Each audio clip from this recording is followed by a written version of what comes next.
Hey there everyone, so today I'd like to do a lecture on Jean Baudrillard's essay, Why Theory? This is a super short essay, but I think it's actually quite helpful for understanding Baudrillard's hesitancy regarding the notion of the real, and his problematization of this concept gives us an interesting way to think about what is the purpose of philosophy in theory in terms of its relationship to the world.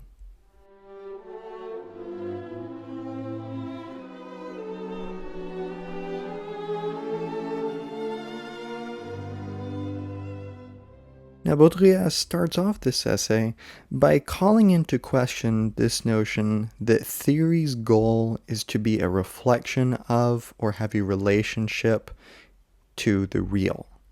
Baudrillard thinks that this is a very naive way of looking at theory because it quickly leads us, and he doesn't explicitly say this, but we can extrapolate this, for example, with the idea of Orientalism. Orientalism is kind of an academic concept of sorts that Edward Said came up with, which hinges off this notion of the objectivity of the Orient, like the Middle East. And the very discursive understanding of the Middle East vis the Orient led to a bunch of rather naive outlooks on the way one views the Middle East, which led and paved the way for colonization of the Middle East by creating these stereotypes of Arabs, for example, which were backed up by an academic discourse.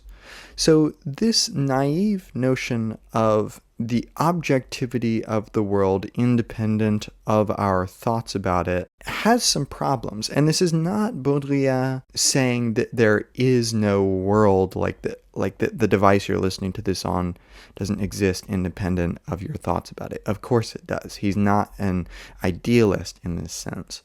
But what he is trying to say is that in a world that is increasingly governed by human affairs, by our relationship with the environment, for example, it becomes increasingly dangerous to assume a naive notion of reality. He writes, "If the world is hardly compatible with the concepts of the real which we impose upon it, the function of theory is certainly not to reconcile, but on the contrary to seduce, to wrest things from their condition, to force them into an over-existence which is incompatible with the real." And we see here, this is something people can get confused about. For example, if you start with simulacra and simulation, as I did when reading Baudrillard, you're trying to figure out, well, what is his problem with reality? It seems like he's very much like an idealist, but no, it's just we see him making a differentiation here between the idea of the world and reality. So reality for Baudrillard is a weasel word, like rationality, that imposes an order or an objectivity, which is to say a naivety, upon the world that it doesn't actually possess or that it doesn't actually portray. So the notion of reality, Baudrillard will often call this the reality principle, and it is something that is imposed upon the world to make it mean something. And Baudrillard thinks that there are a lot of problems with this because, first off, it forces signification. And that signification will basically be forced through a sieve and forced to mean something and forced to be accountable to what we need it to be. And in that way, if theory is presumed to sort of squeeze out the reality from the world, that reality quickly becomes a rather human construct which can serve very malicious means. For example, the notion of race. The notion of race was invented. It was a construct made particularly by race scientists who wanted to justify the inferiority of non-Europeans in order to justify, like, the white man's burden, the notion that colonization was a duty that Europeans had or still have to colonize certain peoples and thereby civilize them. So this notion of reality is often skewed by, various scientific practices, and we can talk about the kind of naivete of objectivity in science oftentimes. But what Baudrillard is trying to do is he's trying to find a way to do theory in which we meet the world without reducing it. And that's important when he mentions, in that previous quote, the world is hardly compatible with the concepts of the real which we impose upon it. So the world is far more imaginative, far more daring than the concepts of reality or rationality that Baudrillard is saying we are imposing upon the world. He says theory itself cannot be an economy of discourse. And this is an important point that Georges Bataille is also trying to make, which is that we often tend to think in a discursive manner. We tend to situate our language and our ways of being in the world into discourses in which they make sense, in which they mean something.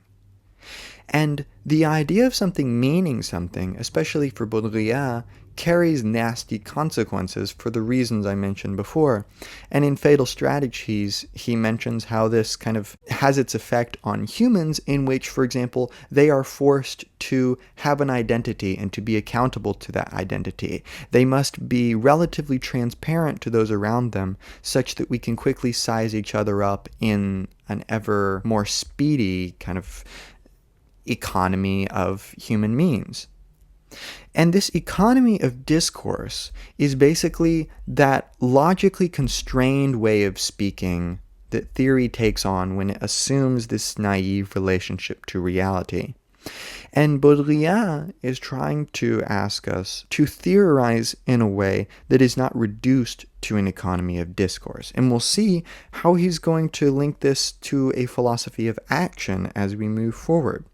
He says it must become simulation if it speaks about simulation and deploy the same strategy as its object.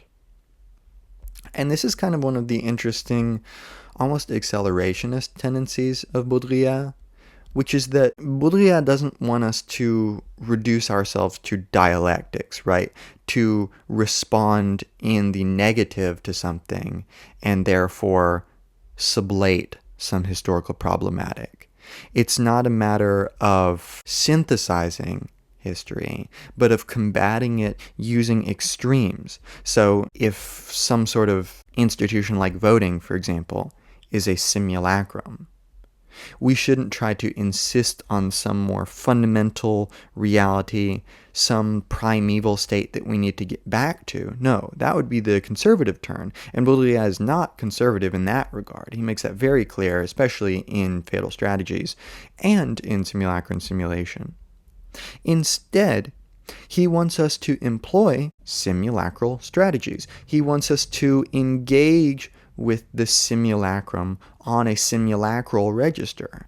If signs are what are governing our ways of being, we need to engage in sort of significatory strategies rather than returning to something, rather than insisting on this benign, innocent notion of reality, because a quick look at the history of thought in general or philosophy sees how, for example, the notion of rationality, this kind of innocent notion that some people are rational and some are not, or that some organisms are rational and some are not, was used to bar women from voting, for example, or bar black people from voting. And in this way, objectivity, or this kind of benign notion of reality, serves political means and turns a construct into a weapon, instead of doing what Baudrillard is saying and fighting that construct on the level of the construct, on the level of dismantling this discourse by kind of looking at the ways in which it functions. That's how we do a more effective form of theory. And if one has ever heard of postmodernism and I think that term is a little bit regrettable because it takes a lot of very differing thinkers and tries to say that they're under this common guise. But one of the things that you'll hear about postmodernists is that they are against the notion of objective truth. And there's this notion in sociology and in comparative politics, I know as well, of the post-truth world, of how the media, for example, has changed the way we view truth because misinformation can become genuine information by being promulgated in the right way. And Baudrillard says, if it no longer aspires to a discourse of truth, theory must assume the form of a world from which truth has withdrawn, and thus it becomes its very object. So there's this kind of unity between theory in the world when we don't insist on this separation between the world and theory. If the world, for example, media, is engaging in simulacra, if you have misinformation and disinformation all kind of playing themselves out on this world stage and serving political means, why would we try to fight it with the notion of reality, which it itself doesn't even pretend to engage in anymore? If social media has completely changed the way that we interact with each other, why would we try to have recourse in a previous notion of communication that is rather obsolete? So here, Baudrillard is asking us to not use theory as a buffer between us and the world, but as a way to encounter the world by accepting the terms on which it runs. And this is not necessarily to concede and say that, oh, we should just continue following the rabbit hole down, but it is to say that we should not take a conservative turn, because that would bifurcate the world and theory, and it would create a purely academic theoretical discourse, which isn't actually going to serve anything other than political means and getting stuck in rabbit holes. As such, he writes that the status of theory cannot be anything but a challenge to the real. And that's really important, because the real could be race, for example. It could be the notion of madness or the notion of criminality, these things which are constructs, but through their enactment in social systems become real for us. That's one of Baudrillard's most important points, is that reality very much exists in things which we tend to not call real. The internet, for example, is this sort of weird liminal space that has completely taken over the way we interact with each other. And Baudrillard doesn't want to go, oh, just ignore it or just get back to more authentic forms of communication. He kind of lambasts pirate radio for this very reason. Instead, he wants us to challenge these notions of the real through our theory. Challenge the notion of race, of nation, of rationality, of authenticity. It's a common Heideggerian one that a lot of modern theorists are taking issue with. And he thus writes, and I think this is the best definition we will get of theory in this work. Quote, "It is not an objective state of things, but a radical limit of analysis, beyond which nothing any longer obeys, or about which nothing more can be said. Theory is also made solely to disobey the real, of which it is the inaccessible limit." So theory takes our notions of reality to their limits to find the places from which they just kind of burst forth.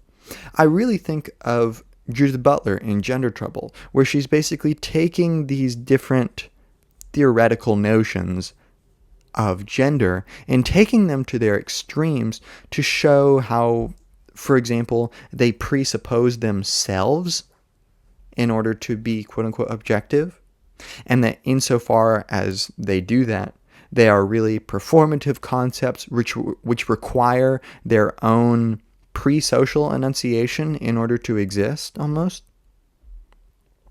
So rather than insisting on our constructs or concepts or simulacra as objective states, we should view them as radical limits which push us outside of ourselves. It pushes us to a point about which nothing more can be said.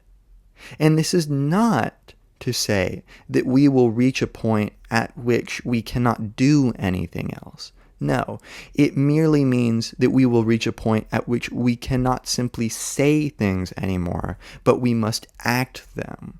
It's a limit upon which we can build a practice of theory which is very connected to the real world by engaging with these concepts and constructs on their own terms, and in so doing cause them to spring forth.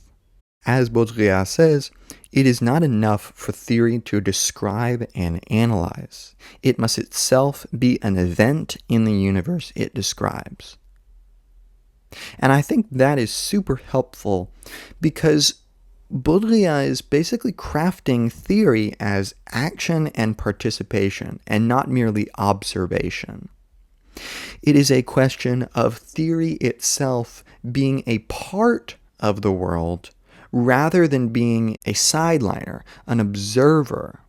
Instead, theory will become part of the enactment of these concepts, and in so doing, it will be, as he calls, a deliberate distortion of present reality. So Baudrillard loves these sort of Nietzschean themes of transgression against norms or values. And by doing that, we bring ourselves to a point at which we can, tear down the tablets of values, as Nietzsche says. Baudrillard writes, "For every thought, one must expect a strange tomorrow."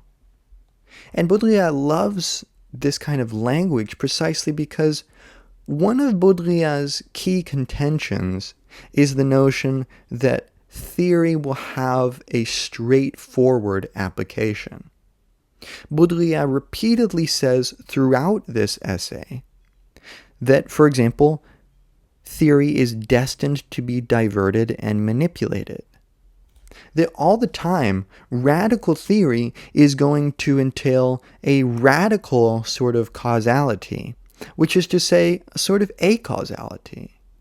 Things are going to be liminal, they're going to be up in the air, they're going to be strange, and we have to accept that. And really, this is a hint at Baudrillard's anti-Marxism, because Marx, for example, in his philosophy of history, of course, this is terribly Hegelian, not to necessarily imply the pejorative, but it is very Hegelian, in which Marx thinks that capitalism basically will crumble under its own weight of contradictions, that this is how history works, that contradictions sublate themselves and lead to a new moment in history, and each moment is necessary and part of a rational process of history unfolding itself towards Geist and towards absolute Geist.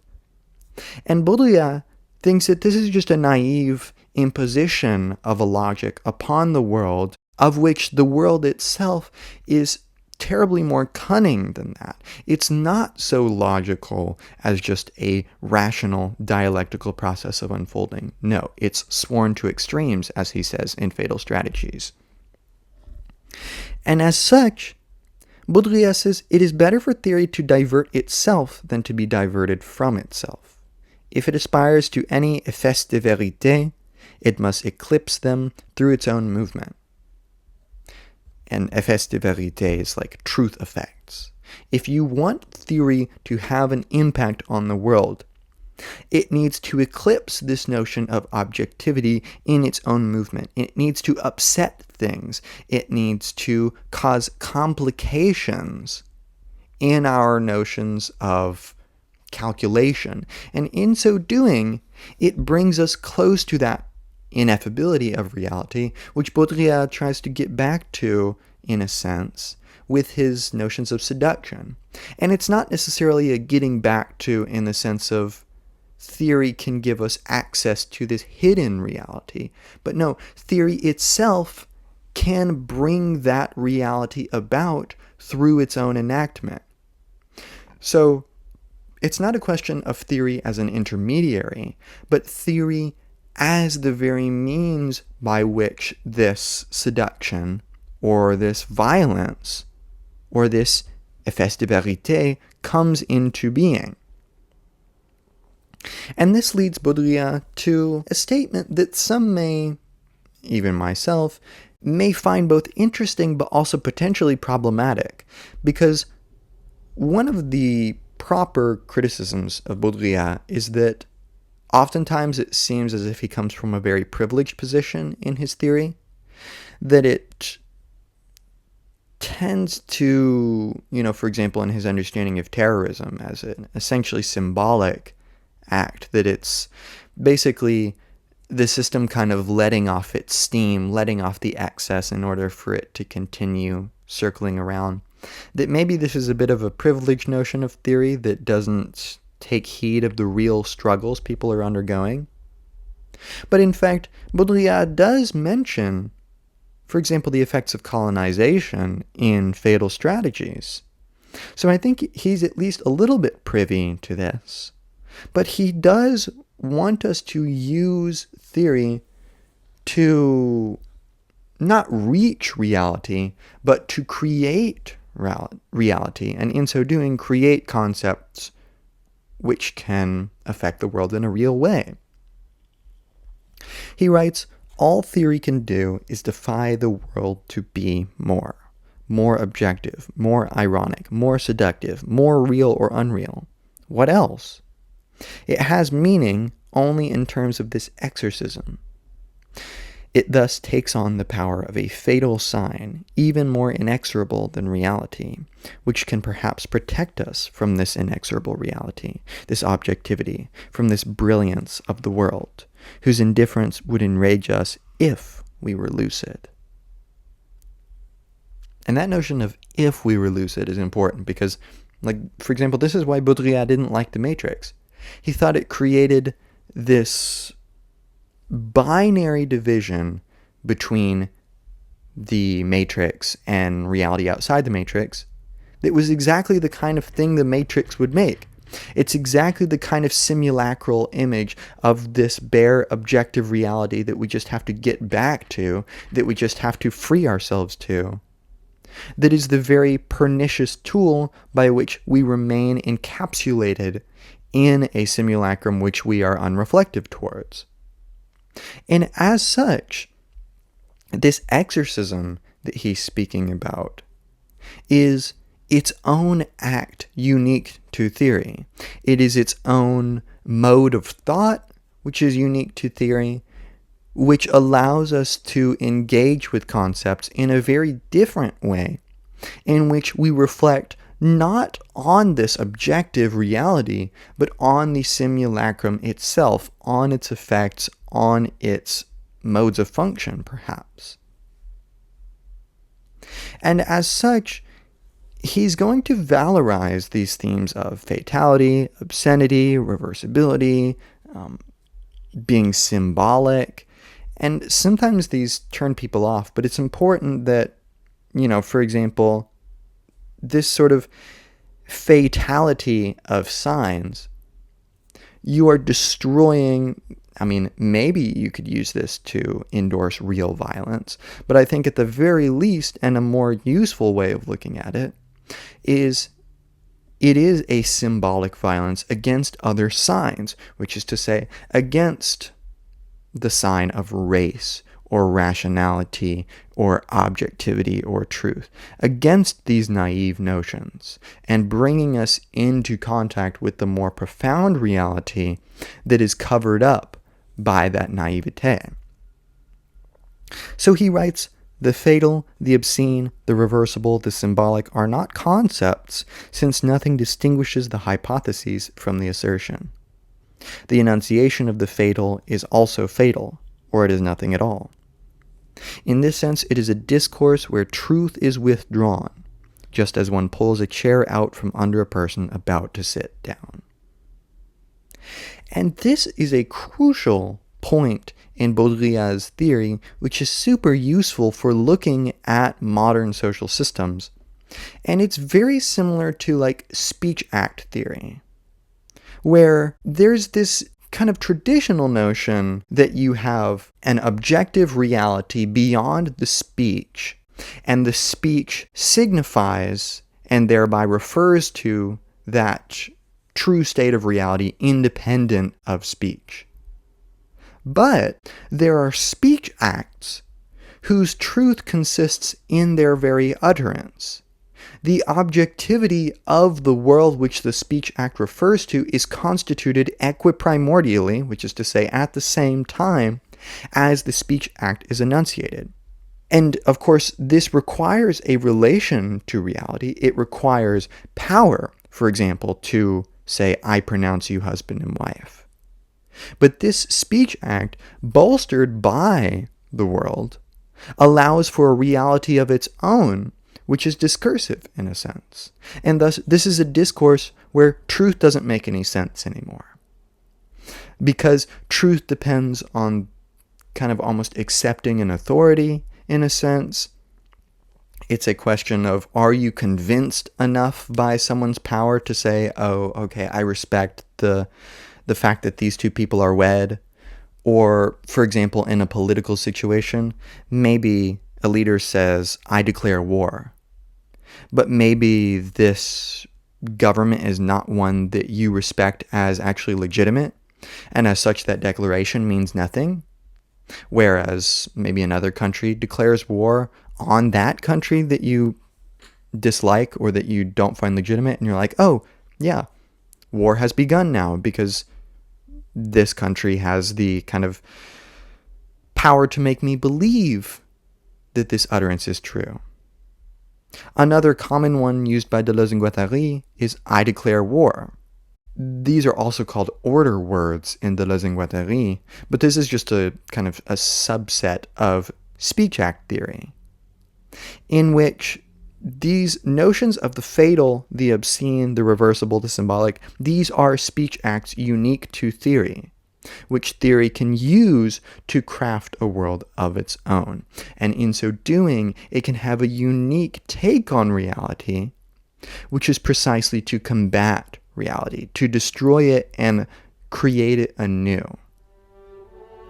So I hope this has been useful in understanding Baudrillard's notion of reality, of objectivity, of theory, of fatality, and of discourse.